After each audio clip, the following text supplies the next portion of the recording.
तो नमस्कार दोस्तों, एक बार फिर से स्वागत है आपका मेरे चैनल पर। तो आज की वीडियो में हम समझेंगे कि परचेज ऑर्डर को कैसे प्रोसेस किया जाता है और जब हम परचेज ऑर्डर प्रोसेस कर देते हैं तो उसके बाद उसी परचेज ऑर्डर के अगेंस्ट परचेज कैसे की जाती है। तो इस वीडियो में आज हम ये सारी चीज़ें डिटेल में समझेंगे। तो कहीं मत जाइए, बने रहिए मेरे साथ इस वीडियो में। और अगर वीडियो पसंद आए तो लाइक कर देना और चैनल को भी सब्सक्राइब कर लेना। तो सबसे पहले तो हम समझ लेते हैं कि परचेज ऑर्डर क्या होता है। तो दोस्तों, परचेज ऑर्डर एक तरह से एक ऑफिशियल डॉक्यूमेंट होता है जो कि बायर अपने सेलर को देता है। अगर हम आपसे कोई प्रोडक्ट या सर्विस ले रहे हैं तो उसकी क्या टर्म एंड कंडीशन है, क्या क्वांटिटी है, क्या प्राइस है, ये सारी चीज़ें उसमें होती हैं। जैसे कि एग्जांपल के लिए समझ लेते हैं कि मुझे 10 लैपटॉप परचेज करने हैं एक सप्लायर से। मैं उसको फ़ोन करता हूँ और बोलता हूँ कि मेरे को 10 लैपटॉप चाहिए और मैं पेमेंट आपको 5 दिन के अंदर दे दूंगा और ये लैपटॉप आप मेरे पास ही भिजवा दें मेरे स्टोर पे। तो सेलर बोलेगा ठीक है, मैं भिजवा देता हूँ। ये तो हो गया ऑर्डर, हमारा कंफर्म हो गया, उसने भी फ़ोन पे कंफर्म कर दिया। लेकिन इस ऑर्डर को प्रूफ करने के लिए कोई ऑफिशियल डॉक्यूमेंट होना चाहिए। तो वो ऑफिशियल डॉक्यूमेंट होता है परचेज ऑर्डर, और परचेज ऑर्डर को शॉर्ट फॉर्म में पीओ भी बोलते हैं। तो दोस्तों, ये आपको समझ आ गया होगा। तो बढ़ते हैं कि परचेज ऑर्डर को कैसे प्रोसेस किया जाता है टैली प्राइम में। तो उसके लिए आपको टैली प्राइम पे जाना पड़ेगा। टैली प्राइम पे जाने के बाद बाउचर पे चले जाना। बाउचर पे जाने के बाद आप देख सकते हैं मेरा यहाँ पे परचेज बाउचर सिलेक्ट है। तो अब हमें यहाँ पे परचेज ऑर्डर सिलेक्ट करना पड़ेगा। उसके लिए आपको यहाँ पे परचेज का ऑप्शन दिखेगा। इसके राइट साइड में आपको ये एरो सा दिखेगा, इस पर क्लिक कर लेना। तो आप देख सकते हैं यहाँ पे परचेज ऑर्डर के नाम से हाईलाइट हो रखा है और इसकी शॉर्टकट की है Ctrl+F9। Ctrl+F9 जैसे ही आप प्रेस करेंगे तो आपके सामने परचेज ऑर्डर यहाँ पे सिलेक्ट हो जाएगा। अगर आपका ये परचेज ऑर्डर यहाँ पे हाईलाइट अगर नहीं होता है तो इसका मतलब ये है कि ये आपका इनएक्टिव है। तो अगर आपका इनएक्टिव है तो उसको एक्टिव कैसे करेंगे, उसके लिए आपको गेटवे ऑफ टैली पे चले जाना है। गेटवे ऑफ टैली पे जाने के बाद आप ऑल्टर पे चले जाना। ऑल्टर पे जाने के बाद बाउचर टाइप में जाओगे और बाउचर टाइप में जाने के बाद आपको यहाँ पे शो इनएक्टिव को एंटर कर लेना है। उसके बाद आपके जितने भी बाउचर इनएक्टिव हैं वो सारे के सारे यहाँ पे डिस्प्ले होने लग जाएंगे। तो आप यहाँ पे जैसे ही परचेज ऑर्डर टाइप करेंगे आप देख सकते हैं यहाँ पे आ गया है, इसको एंटर कर लेना।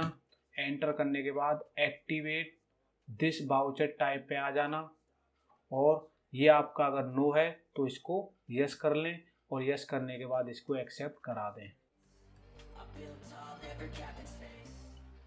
तो ऐसे इसको आप एक्टिव कर सकते हो अगर आपका इनएक्टिव है तो। अब हम चले जाते हैं परचेज ऑर्डर बाउचर पे। अब सबसे पहले परचेज ऑर्डर प्रोसेस करने से पहले हम डेट सिलेक्ट करेंगे। तो मैं 10 तारीख में ही प्रोसेस कर देता हूँ। अगर आपको यहाँ पे कोई डेट चेंज करनी है तो F2 से आप यहाँ पे डेट चेंज कर सकते हैं। तो मैंने परचेज ऑर्डर के लिए एक शीट बना के रखी है, तो इसके ब्याप पे हम यहाँ पे परचेज ऑर्डर प्रोसेस करेंगे। तो डिजी इन्फो सॉल्यूशन को हम परचेज ऑर्डर देने वाले हैं। तो मैं यहाँ पे पार्टी नेम सिलेक्ट कर लूँगा। पहले तो पार्टी नेम सिलेक्ट करने के बाद यहाँ पे ऑर्डर डिटेल जो भी आपके पास होगी वो यहाँ पे आप भर देना और एंटर कर करके इसको आगे बढ़ जाना। पार्टी डिटेल यहाँ पे आ रही है, इसको भी एंटर करके आगे बढ़ जाना। इसके बाद आपको यहाँ पे परचेज ऑर्डर सिलेक्ट करना पड़ेगा। अगर यहाँ पे और कोई भी नाम आप देना चाहते हैं तो वो भी दे सकते हैं। सपोज आप परचेज में ही करना चाह रहे हैं तो परचेज में कर लें या परचेज ऑर्डर सिलेक्ट कर लें। और अगर कोई और भी नाम लिखना चाहते हैं तो वो आप यहाँ पे क्रिएट पे जाके नया लेजर यहाँ से क्रिएट कर सकते हैं। लेकिन मैं परचेज ऑर्डर यहाँ से सिलेक्ट कर लूँगा, एंटर कर दूँगा। एंटर करने के बाद नेम ऑफ आइटम पे आ जाऊँगा। नेम ऑफ आइटम यहाँ से देख लेते हैं, लैपटॉप टाइप कर दिया। और अब आप देखेंगे कि ऑर्डर नंबर मेरा 1 आ चुका है और ड्यू ऑन 10 अप्रैल। तो इस डेट को आप यहाँ पे चेंज भी कर सकते हैं सपोज आपको यहाँ पे 11 करनी है तो आप यहाँ पे 11 भी कर सकते हैं। एंटर कर देना। अब आप यहाँ पे क्वांटिटी डालेंगे, तो क्वांटिटी हम एक्सेल शीट से देख लेते हैं। 10, प्राइस 25,000 ही है। एंटर कर देते हैं। उसके बाद एक आइटम मैंने सिलेक्ट कर ली। अब दूसरी आइटम के लिए फिर से मेरे को एक्सेल शीट देखनी पड़ेगी। मैं यहाँ से मॉनिटर सिलेक्ट कर लेता हूँ। ऑर्डर नंबर सेम ही रहेगा। यहाँ पे डेट मैं 11/4 डाल देता हूँ। एंटर कर देता हूँ। अब फिर से यहाँ पे हम क्वांटिटी डालेंगे। इसकी भी क्वांटिटी 10 है। रेट इसका 15,000 है। एंटर कर देंगे। फिर से एंटर करेंगे, फिर से एंटर करेंगे। अब हमको यहाँ पे जीएसटी मेंशन करनी है। तो जीएसटी के लिए एक चीज़ का आपको ध्यान रखना है कि अगर आपका सेम स्टेट है तो सीजीएसटी और एसजीएसटी लगेगा। अगर स्टेट के बाहर आपको अगर परचेज ऑर्डर देना है तो आपको आईजीएसटी लगाना है। फिलहाल मैं लोकल टैक्स ही लगाऊंगा, सेंट्रल जीएसटी, उसके बाद स्टेट जीएसटी, और एंटर कर करके मैं नरेशन पे आ जाऊंगा। यहाँ पे नरेशन डाल देना। नरेशन डालने के बाद इसको एक्सेप्ट करा देना। तो ये तो आपका परचेज ऑर्डर प्रोसेस हो चुका है। अभी हमें अगर चेक करना है तो कैसे करेंगे वो मैं आपको बता देता हूँ।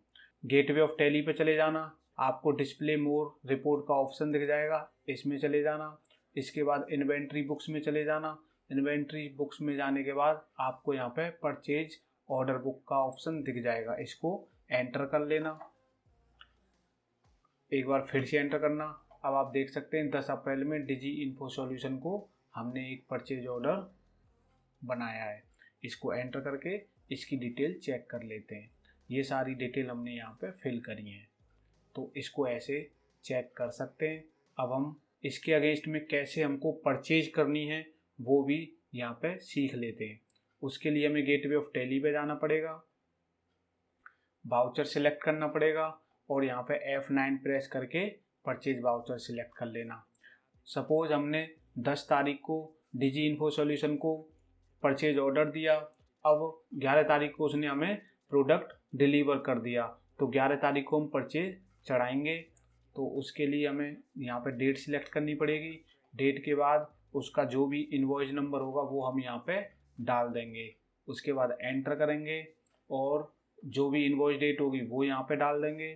फिर से एंटर करेंगे। हमने जब परचेज ऑर्डर डिजी इन्फो सॉल्यूशन को दिया है तो जाहिर सी बात है परचेज भी वहीं से आएगी, तो डिजी इन्फो सॉल्यूशन यहाँ से सिलेक्ट कर लेंगे और फिर यहाँ पे सारी चीज़ें भर देंगे जो भी आपके पास होंगी और ऑर्डर पे आ जाएंगे।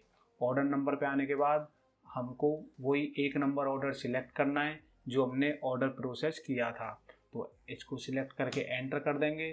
फिर से एंटर करके आगे बढ़ जाएंगे। यहाँ से भी आगे बढ़ जाएंगे हम एंटर कर करके।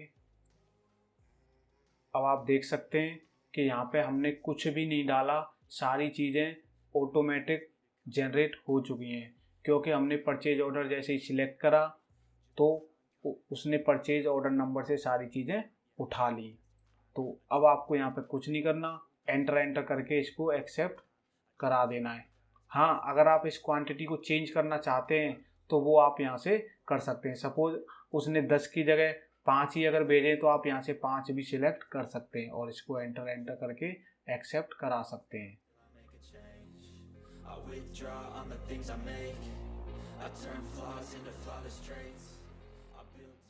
ये तो हो गई परचेज।